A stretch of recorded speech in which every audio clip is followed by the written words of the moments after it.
ಶ್ರೀ ಗುರುಭ್ಯೋ ನಮಃ ಹರಿ ಓಂ ಅಸ್ಪೃಷ್ಟದೋಷಗಂಧಾಯ ಕಲ್ಯಾಣಗುಣಸಿಂಧವೇ ನಮೋ ನಮೋ ಭಕ್ತಮುಕ್ತಿದಾಯಿನೇ ಶೇಷಶಾಯಿನೇ ಶ್ರೀಮಧ್ವಃ ಕಲ್ಪವೃಕ್ಷಸ್ತು ಜಯಾರ್ಯಃ ಕಾಮಧುಸ್ಮೃತಃ ಚಿಂತಾಮಣಿಸ್ತು ವ್ಯಾಸಾರ್ಯಃ ಮುನಿತ್ರಯಮುದೀರಿತಂ ಸತ್ಯಾಭಿಜ್ಞಕರಾಬ್ಜೋತ್ಥಾನ್ ಪಂಚಾಶದ್ವರ್ಷಪೂಜಕಾನ್ ಸತ್ಯಪ್ರಮೋದತೀರ್ಥಾರ್ಯಾನ್ ನೌಮಿ ನ್ಯಾಯಸುಧಾರತಾನ್ ವ್ಯಾಸರಾಜಕೃಪಾಪಾತ್ರಂ ಯಾದವಾರ್ಯಸುಪುತ್ರಕಂ ಶ್ರೀನಿವಾಸಗುರುಂ ವಂದೇ ತೀರ್ಥಶಬ್ದಸುಶೋಭಿತಂ.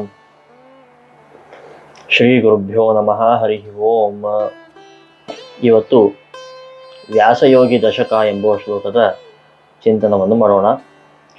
ಷಡ್ದರ್ಶನಾಂಬುಧೇ ಪಾರದೃಶ್ವಾನಂ ವ್ಯಾಸಯೋಗಿನಂ ನಮಾಮಿ ಯತಿನಂ ಷಡ್ಭೂಪತಿ ಮಾರ್ಗೋಪದೇಶಿನಂ ಅಂತ ಹೇಳಿ ಮೊದಲನೇ ಶ್ಲೋಕ. ಈ ದಶಕ ಎಂಬುವಂತಹ ಈ 10 ಶ್ಲೋಕದಿಂದ ಕೂಡಿರುವಂತಹ ಒಂದು ಸ್ತೋತ್ರ ವ್ಯಾಸರಾಯರ ಜೀವನದಲ್ಲಿ ಆದಂತಹ ಪ್ರಮುಖ ಘಟನೆಗಳನ್ನು ಸಂಗ್ರಹ ಮಾಡುವಂತಹ ಸಂಕ್ಷಿಪ್ತವಾಗಿ ಸಂಗ್ರಹ ಮಾಡುವಂತಹ ಒಂದು ಶ್ಲೋಕ. ಅದರಲ್ಲಿ ಎಲ್ಲ ಶಬ್ದಗಳನ್ನು ಬಹುರಿ ಸಮಾಸದಿಂದ ಸಮಸ್ತವಾದಂತಹ ಪದಗಳನ್ನೇ ನಾನಿಲ್ಲಿ ಇಡಲಿಕ್ಕೆ ಪ್ರಯತ್ನವನ್ನು ಮಾಡಿದ್ದೇನೆ. ಷಡ್ದರ್ಶನಾಂಬುದೇ ಪಾರದೃಶ್ವಾನಂ ವ್ಯಾಸಯೋಗಿನಂ ಅಂತ ಹೇಳಿ ಮೊದಲನೆಯ ಶ್ಲೋಕ. ಸಾಂಖ್ಯ, ಯೋಗ, ನ್ಯಾಯ, ವೈಶೇಷಿಕ, ಮೀಮಾಂಸಾ, ವೇದಾಂತ ಎಂಬುವಂತಹ 6 ದರ್ಶನಗಳು. ಒಂದೊಂದು ದರ್ಶನವೂ ಕೂಡ ಒಂದು ಸಮುದ್ರ ಇದ್ದಂಗೆ. ಅದರಲ್ಲಿ ಇವನು ವೇದಾಂತ ಅಂತ ತಗೊಂಡಾಗ ದ್ವೈತ, ಅದ್ವೈತ, ವಿಶಿಷ್ಟಾದ್ವೈತ ಇತ್ಯಾದಿ ಅನೇಕ ದರ್ಶನಗಳು ಬರುತ್ತೆ. ಆ ಎಲ್ಲ ದರ್ಶನಗಳಲ್ಲಿಯೂ ಕೂಡ ಪಾರವನ್ನು ಕಂಡವರು, ಅರ್ಥಾತ್ ಅದನ್ನು ಸಂಪೂರ್ಣವಾಗಿ ಅಧ್ಯಯನವನ್ನು ಮಾಡಿದವರು ವ್ಯಾಸರಾಯರು ಅಂತ ಹೇಳಿ ಇಲ್ಲಿ ಹೇಳಲಾಗಿದೆ.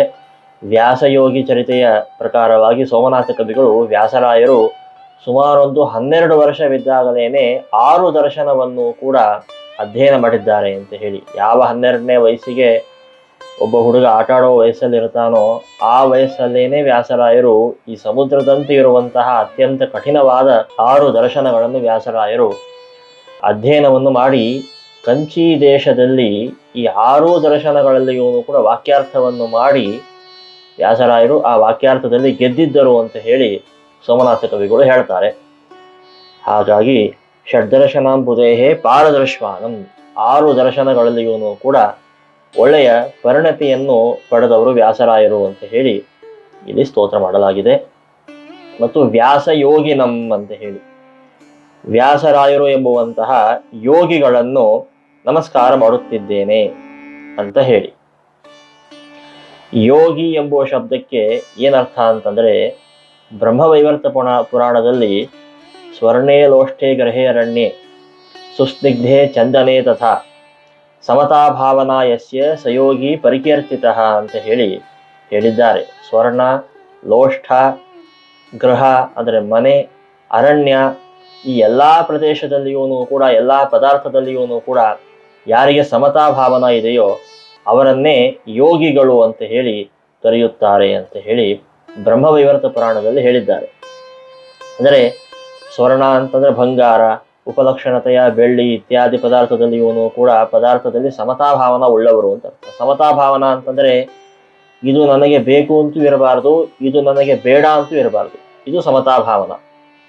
ಅಂದರೆ ನಮಗೆ ಯಾವುದರಿಂದ ಅನುಕೂಲವಾಗತ್ತೋ ಸಹಜವಾಗಿ ನಮಗೆ ಆ ಪದಾರ್ಥದ ಮೇಲೆ ಸ್ನೇಹ ಬೀಳುತ್ತೆ. ಯಾವುದರಿಂದ ನಮಗೆ ಅಥವಾ ನಮ್ಮ ದೇಹಕ್ಕೆ ಪ್ರತಿಕೂಲ ಉಂಟಾಗುತ್ತೋ, ವಿರೋಧ ಉಂಟಾಗುತ್ತೋ ಆ ಪದಾರ್ಥಗಳಲ್ಲಿ ಸಹಜವಾಗಿ ನಮಗೆ ದ್ವೇಷ ಉಂಟಾಗುತ್ತೆ. ಈ ರಾಗ ಮತ್ತು ದ್ವೇಷ ಎರಡೂ ಕೂಡ ಯಾವ ಪದಾರ್ಥದ ಮೇಲೂ ಇರಬಾರದು. ಇದನ್ನೇ ಸಮತಾಭಾವನ ಅಂತ ಕರೆಯುತ್ತಾರೆ.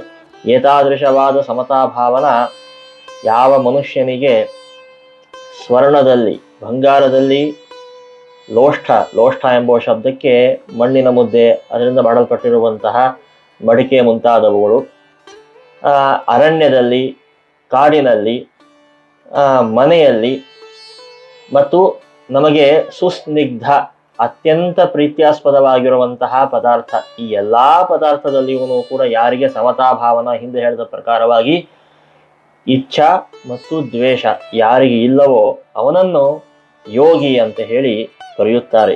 ಇದರಲ್ಲಿ ಒಂದೊಂದು ಅಂಶನೂ ಕೂಡ ವ್ಯಾಸರಾಯರಿಗೆ ಅನ್ವರ್ಥವಾಗಿ ಅನ್ವಯಿಸುತ್ತದೆ.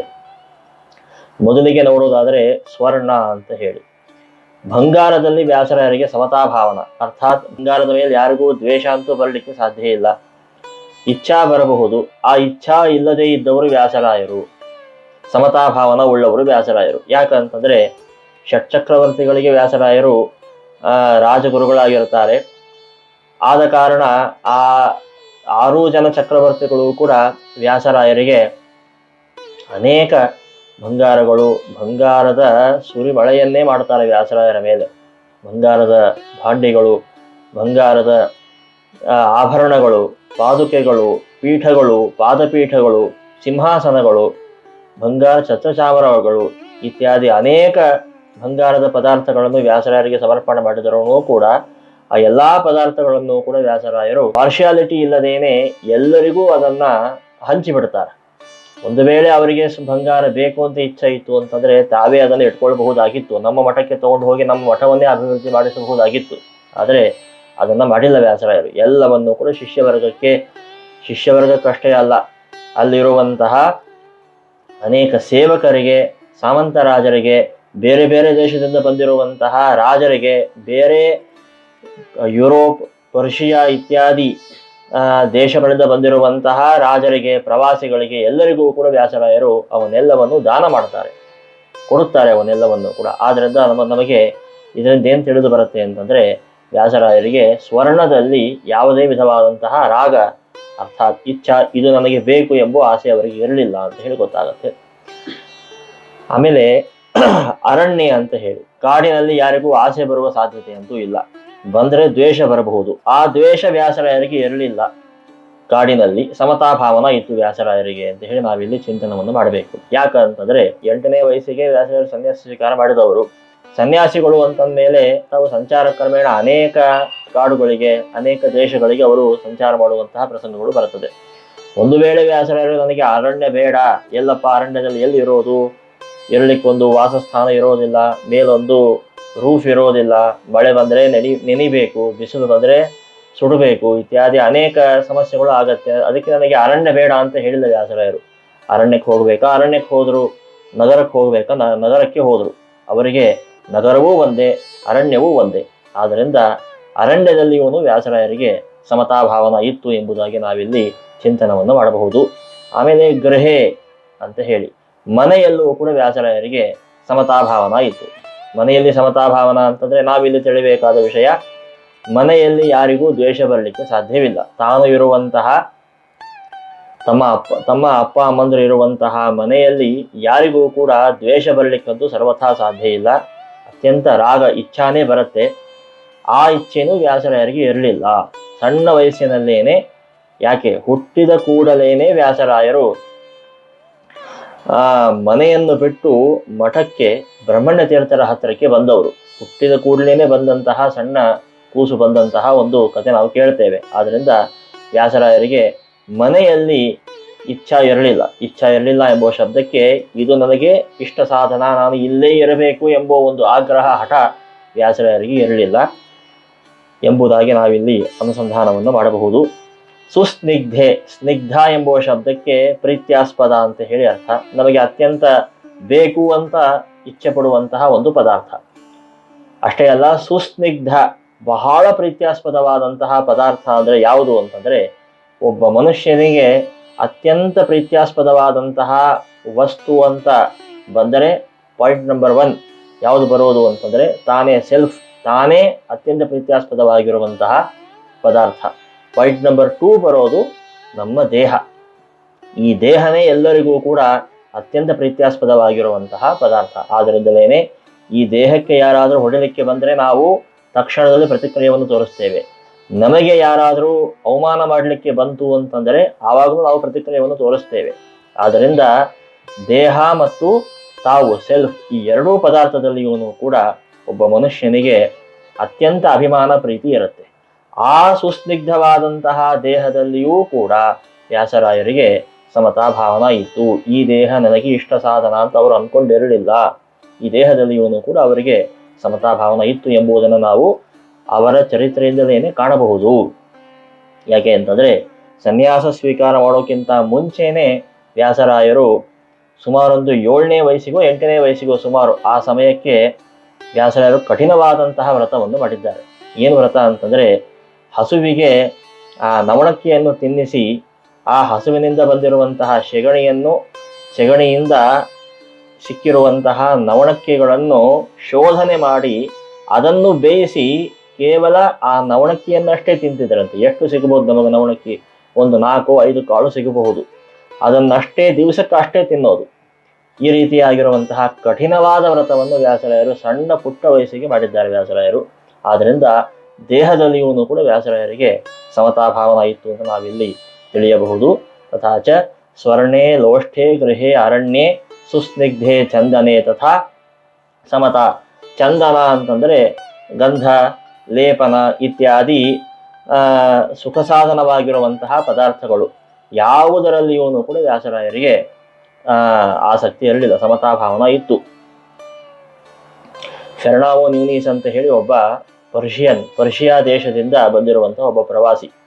ಅವನು ವ್ಯಾಸರಾಯರ ಭೇಟಿ ಮಾಡಬೇಕು ಅಂತ ಹೇಳಿ ಹೋಗ್ತಾನಂತ. ಹೋದಾಗ ರಾಜರ ಮರ್ಯಾದೆ ವ್ಯಾಸರಾಯರಿಗೆ ಭಯಂಕರ ಇರತ್ತೆ. ರಾಜರು ವ್ಯಾಸರಾಯರ ಮುಂದೆ ತಮ್ಮ ಟೋಪವನ್ನು ತೆಗೆದು ಕೈಗಟ್ಟೆ ನಿಲ್ತಿದ್ರಂತೆ ವ್ಯಾಸರಾಯರ ಮುಂದೆ. ರಾಜರೇ ಇಷ್ಟು ಮರ್ಯಾದೆ ಕೊಡ್ತಾರಂತ ಮೇಲೆ ಇವರೆಷ್ಟು ದೊಡ್ಡವರಾಗಿರಬೇಕು ಅಂತ ಅನ್ಕೊಂಡು ಆ ಪ್ರವಾಸಿ ಹೋದರೆ ಕೇವಲ ಒಂದು ಕೌಪೀನವನ್ನು ಹಾಕಿಕೊಂಡು ವ್ಯಾಸರಾಯರು ಕೂತಿದ್ರಂತೆ. ಆದ್ದರಿಂದ ಯಾವ ವಿಧವಾದಂತಹ ಗಂಧ, ಲೇಪನ, ಸುಗಂಧ ದ್ರವ್ಯಗಳು ಯಾವುದನ್ನು ಲೇಪನವನ್ನು ಮಾಡಿಕೊಳ್ತಿದ್ದಿಲ್ಲ ವ್ಯಾಸರಾಯರು. ಆದ್ದರಿಂದ ಚಂದನದಲ್ಲೂ ಕೂಡ ಸಮತಾಭಾವನ ವ್ಯಾಸರಾಯರಲ್ಲಿ ಇತ್ತು ಅಂತ ಹೇಳಿ ನಾವಿಲ್ಲಿ ಚಿಂತನವನ್ನು ಮಾಡಬಹುದು. ತಥಾಚ ಸ್ವರ್ಣೇ ಲೋಷ್ಠೇ ತಥಾರಣ್ಯೇ ಸುಸ್ನಿಗ್ಧೆ ಚಂದನೆ ತಥಾ ಸಮತಾಭಾವನಾ ಯಸ್ಯ ಸಯೋಗಿ ಪರಿಕೀರ್ತಿತಃ ಅಂತ ಹೇಳಿ ಬ್ರಹ್ಮವೈವರ್ತ ಪುರಾಣದಲ್ಲಿ ಯೋಗಿ ಎಂಬುವ ಶಬ್ದಕ್ಕೆ ಏನೊಂದು ನಿರ್ವಚನವನ್ನು ಮಾಡಿದ್ದಾರೋ ಅದು ಆಪ್ಟ್ ಆಗಿ ಅನ್ವರ್ಥವಾಗಿ ವ್ಯಾಸರಾಯರಲ್ಲಿ ಅನ್ವಯಿಸ್ತಾ ಇದೆ. ಅಷ್ಟೇ ಅಲ್ಲ, ಶ್ರೀಕೃಷ್ಣ ಪರಮಾತ್ಮನು ಕೂಡ ಗೀತೆಯಲ್ಲಿ 7ನೇ ಅಧ್ಯಾಯದಲ್ಲಿ ಏನ್ ಹೇಳ್ತಾನಂತಂದ್ರೆ, ಆತ್ಮೌಪಮ್ಯೇನ ಸರ್ವತ್ರ ಸಮಂ ಪಶ್ಯತಿ ಯೋರ್ಜುನ ಸುಖಂ ವಾ ಯದಿವಾ ದುಃಖಂ ಸಯೋಗಿ ಪರಮೋ ಮತಃ ಅಂತ ಹೇಳಿ ಹೇಳ್ತಾನೆ. ಎಲ್ಲರನ್ನೂ ಕೂಡ ಆತ್ಮೌಪಮ್ಯೇನ ಕಾಣಬೇಕು, ತನ್ನಂತೆ ಎಲ್ಲರನ್ನೂ ಕೂಡ ಕಾಣಬೇಕು ಅಂತ ಹೇಳಿ ಕೃಷ್ಣನು ಹೇಳುತ್ತಾನೆ. ಆತ್ಮೌಪಮ್ಯೇನ ಸರ್ವತ್ರ ಸಮಂ ಪಶ್ಯತಿ. ಸಮ ಎಂಬುವ ಶಬ್ದಕ್ಕೆ ಸಮತಾ, ಯೂನಿಟಿ ಅಂತ ಹೇಳಿ ಈಗೆಲ್ಲ ಅರ್ಥ ಮಾಡ್ತಾರೆ. ಯೂನಿಟಿ ಅಂತ ಅರ್ಥ ಅಲ್ಲ. ಮಯಾ ಸಹಿತ ಸಮಃ, ಲಕ್ಷ್ಮೀದೇವಿಯಿಂದ ಕೂಡಿಕೊಂಡಿರುವಂತಹ ಪರಮಾತ್ಮ ಅಂತ ಹೇಳಿ ಅರ್ಥವನ್ನು ಮಾಡಬೇಕಲ್ಲಿ. ಸಮ ಎಂಬುವ ಶಬ್ದಕ್ಕೆ ಪರಮಾತ್ಮ ಅಂತ ಅರ್ಥ. ಎಲ್ಲರಲ್ಲಿಯೂ ಕೂಡ ಯಾರು ಪರಮಾತ್ಮನನ್ನು ಕಾಣ್ತಾನೋ ಅವನನ್ನು ಯೋಗಿ ಅಂತ ಹೇಳಿ ಕರೆಯಬೇಕು. ಏನರ್ಥ ಅದಕ್ಕೆ ಅಂತಂದ್ರೆ, ನಮಗೆ ಯಾರಾದರೂ ಪ್ರತಿಕ್ರಿಯೆಯನ್ನು ಮಾಡಲಿಕ್ಕೆ, ಹೊಡಿಲಿಕ್ಕೋ ಬೈಲಿಕ್ಕೋ ಅವಮಾನ ಮಾಡಲಿಕ್ಕೋ ಬಂದರು ಅಂತಂದರೆ ನಾವು ಅವರ ಎದುರಾಗಿ ನಾವು ಪ್ರತಿಕ್ರಿಯೆ ತೋರಿಸಬಾರದು. ಅವರಿಗೆ ವಾಪಸ್ಸು ಬೈಯೋದು ಹೊಡೆಯೋದು ಮಾಡಲಿಕ್ಕೆ ಹೋಗಬಾರ್ದು. ಯಾಕಂತಂದ್ರೆ ಅವರಲ್ಲಿಯೂ ದೇವರಿದ್ದಾನೆ ಎಂಬ ಒಂದು ಭಾವನೆಯಿಂದ ಅವರಿಗೆ ಬೈಯೋದಲ್ಲ, ಅವರ ಒಳಗಿರುವಂತಹ ದೇವರಿಗೆ ಬೈಯೋದು ಎಂಬ ಭಾವನೆಯಿಂದ ನಾವು ಬೈಯದೆ ಸುಮ್ಮನೆ ಇರಬೇಕು. ಇದು ಸಮತಾಭಾವನ. ಇದು ಒಂದು ಸಮತಾಭಾವನ, ಅರ್ಥಾತ್ ಸಮದರ್ಶನ. ಇದು ಕೂಡ ಒಂದು. ಮತ್ತು ಆತ್ಮೌಪಮ್ಯೇನ ಅಂತ ಹೇಳ್ತಾರೆ, ತನ್ನಂತೆ ಎಲ್ಲರನ್ನೂ ಕಾಣಬೇಕು. ಅರ್ಥಾತ್ ನಮ್ಮನ್ನು ಯಾರಾದರೂ ಬೈಲಿಕ್ಕೆ ಬಂದರೆ ದುಃಖ ಆಗತ್ತೆ, ಹೊಗಳಲಿಕ್ಕೆ ಬಂದರೆ ಸುಖ ಆಗತ್ತೆ. ಅದೇ ತರಹ ಎಲ್ಲರನ್ನೂ ಕಾಣಬೇಕು. ಅರ್ಥಾತ್ ಎಲ್ಲರನ್ನೂ ನಾವು ಆದಷ್ಟು ಹೊಗಳಬೇಕು, ಆಗಿಲ್ಲವಾ ಕೊನೆ ಪಕ್ಷೆ ಬೈದೇ ಇರಬೇಕು. ಆ ತರಹ ಇರಬೇಕು. ಈ ರೀತಿಯಾಗಿ ಯಾರು ಇರ್ತಾನೋ ಅವನನ್ನು ಯೋಗಿ ಅಂತ ಹೇಳಿ ಕರೀತಾರ ಅಂತ ಹೇಳಿ ಪರಮಾತ್ಮ ಹೇಳಿದ್ದಾನೆ. ಆ ಒಂದು ನಿರ್ವಚನವು ಕೂಡ ವ್ಯಾಸರಾಯರಲ್ಲಿ ಅನ್ವರ್ಥವಾಗಿ ಅನ್ವಯಿಸ್ತದೆ. ಆದ್ದರಿಂದ ವ್ಯಾಸಯೋಗಿನಂ ಎಂಬುವ ಶಬ್ದದಿಂದ ನಾವು ಈ ರೀತಿಯಾಗಿರುವಂತಹ ಅನುಸಂಧಾನವನ್ನು ಮಾಡಿಕೊಳ್ಳಬಹುದು. ಅಂತಹ ವ್ಯಾಸರಾಯರು ಮತ್ತು ಯತಿನಂ ಅಂತ ಹೇಳಿ ಹೇಳ್ತಾರೆ. ಯತಿನ್ ಎಂಬುವ ಶಬ್ದಕ್ಕೆ ಅಮರಕೋಶದಲ್ಲಿ ಇಂದ್ರಿಯ ನಿಗ್ರಹವುಳ್ಳವರು ಅಂತ ಹೇಳಿ ಅರ್ಥವನ್ನು ಮಾಡಿದ್ದಾರೆ. ಋಷಯ ಸತ್ಯವಚಸಃ ಸ್ನಾತಕ ಸ್ವಾಕೃತೋ ವ್ರತಿ ಯೇ ನಿರ್ಜಿತೇಂದ್ರಿಯ ಗ್ರಾಮಾಹ ಯತಿನೋ ಯತಯಶ್ಚತೆ ಅಂತ ಹೇಳಿ ಅಮರಕೋಶದಲ್ಲಿ ಯತಿನ್ ಎಂಬುವ ಶಬ್ದಕ್ಕೆ ಇಂದ್ರಿಯದ ನಿಗ್ರಹವುಳ್ಳವರು, ಏಕಾದಶ ಇಂದ್ರಿಯಗಳ ನಿಗ್ರಹವನ್ನು ಉಳ್ಳವರು ವ್ಯಾಸರಾಯರು ಅಂತ ಹೇಳಿ ನಾವೆಲ್ಲಿ ತಿಳಿದುಕೊಳ್ಳಬಹುದು. ಅದೇ ಫೆರ್ನಾವೋ ನ್ಯೂನೀಸ್ ಅವನು ಏನು ಹೇಳ್ತಾನಂತಂದ್ರೆ, ಕೃಷ್ಣದೇವರಾಯನು ಪ್ರತಿದಿನನೂ ಕೂಡ ಒಬ್ಬ ಬ್ರಾಹ್ಮಣನ ಹತ್ತಿರ ಹೋಗಿ ಅಧ್ಯಯನವನ್ನು ಮಾಡ್ತಾ ಇದ್ದ, ಶ್ರವಣವನ್ನು ಮಾಡ್ತಾ ಇದ್ದ. ಆ ಬ್ರಾಹ್ಮಣ ಎಂತಹವರು ಅಂತಂದರೆ, ತನ್ನ ಜೀವನಮಾನದಲ್ಲಿ ಯಾವ ಒಂದು ಹೆಂಗಸನ್ನು ನೋಡೂ ಇಲ್ಲ, ಮುಟ್ಲೂ ಇಲ್ಲ ಎಂಬ ಇದೇ ಮಾತನ್ನೇ ಆ ಫರ್ನಾವೋ ನ್ಯೂನಿಸ್ ಎಂಬುವಂತಹ ವಿದೇಶಿ ಪ್ರವಾಸಿ ಹೇಳುತ್ತಾನೆ. ಆದ್ದರಿಂದ ಇಂದ್ರಿಯ ನಿಗ್ರಹ ಉಳ್ಳವರು ವ್ಯಾಸರಾಯರು ಎಂಬುದಕ್ಕೆ ಇದಕ್ಕಿಂತ ಬೇರೆ ದೃಷ್ಟಾಂತ ಕೊಡುವುದು ಕಷ್ಟ. ಆದ್ದರಿಂದ ಯತಿನ್ ಎಂಬುವಂತಹ ಶಬ್ದನೂ ಕೂಡ ವ್ಯಾಸರಾಯರಲ್ಲಿ ಅನ್ವರ್ಥವಾಗಿ ಅನ್ವಯಿಸುವಂತಹ ಶಬ್ದ. ಆಮೇಲೆ ಷಡ್ಭೂಪತಿ ಮಾರ್ಗೋಪದೇಶಿನಂ ಅಂತ ಹೇಳಿ ವಿಶೇಷಣ. ವಿಜಯನಗರದ 6 ಜನ ಚಕ್ರವರ್ತಿಗಳಿಗೆ ವ್ಯಾಸರಾಯರು ರಾಜಗುರುಗಳಾಗಿರ್ತಾರೆ ಅಂತ ಹೇಳಿ ಸೋಮನಾಥ ಕವಿಗಳು ವ್ಯಾಸಯೋಗಿ ಚರಿತೆಯಲ್ಲಿ ಹೇಳ್ತಾರೆ. ಸಾಳುವ ನರಸಿಂಹರಾಯ, ಸಾಳುವ ತಿಮ್ಮರಾಯ, ತುಳುವ ನರಸನಾಯಕ, ವೀರ ನರಸಿಂಹರಾಯ, ಕೃಷ್ಣದೇವರಾಯ, ಅಚ್ಯುತದೇವರಾಯ ಅಂತ ಹೇಳಿ 6 ಜನ ಚಕ್ರವರ್ತಿಗಳಿಗೆ ವ್ಯಾಸರಾಯರು ರಾಜಗುರುಗಳಾಗಿ ಅವರಿಗೆ ಯಾವ ರೀತಿಯಾಗಿ ನಾವು ರಾಜ್ಯವನ್ನು ನಡೆಸಬೇಕು, ಪ್ರಜಾಪಾಲನವನ್ನು ನಾವು ಯಾವ ರೀತಿಯಾಗಿ ಮಾಡಬೇಕು ಇತ್ಯಾದಿ ಅನೇಕ ಮಾರ್ಗೋಪದೇಶವನ್ನು ವ್ಯಾಸರಾಯರು ಮಾಡ್ತಾ ಇದ್ದರು ಅಂತ ಹೇಳಿ ಸೋಮನಾಥ ಕವಿಗಳು ಹೇಳ್ತಾರೆ. ನಾವು ಕಥೆಯನ್ನು ಕೂಡ ಕೇಳ್ತೇವೆ. ವಿಜಯನಗರ ಸಾಮ್ರಾಜ್ಯದಲ್ಲಿ ಟ್ಯಾಕ್ಸ್ ಬಹಳ ಇತ್ತು ಅಂತ ಹೇಳಿ ಪ್ರಸಂಗ ಬಂದಾಗ ವ್ಯಾಸರಾಯರು ರಾಜರಿಗೆ ಹೇಳಿ ಇಷ್ಟೆಲ್ಲ ಟ್ಯಾಕ್ಸ್ ಹಾಕೋದು ಸರಿ ಇಲ್ಲ, ಕರವನ್ನು ಸ್ವೀಕಾರ ಮಾಡೋದು ಸರಿ ಇಲ್ಲ ಅಂತ ಹೇಳಿ ರಾಜರಿಗೆ ತಿಳಿಸಿ ಟ್ಯಾಕ್ಸ್ ಅನ್ನು ಕಮ್ಮಿ ಮಾಡಿಸ್ತಾರೆ ಅಂತ ಹೇಳಿ ಕಥೆಗಳು ನಾವು ಕೇಳ್ತೇವೆ. ಈ ರೀತಿಯಾಗಿ ಪ್ರಜೆಗಳಿಗೆ ಅನುಕೂಲವಾಗುವ ಹಾಗೆ ವ್ಯಾಸರಾಯರು ಮಾರ್ಗೋಪದೇಶವನ್ನು ಮಾಡ್ತಾ ಇದ್ದರು ಅಂತ ಹೇಳಿ ಇಲ್ಲಿ ನಾವು ಕಾಣ್ತೇವೆ. ಶ್ರೀಕೃಷ್ಣಾರ್ಪಣ ವಸ್ತು.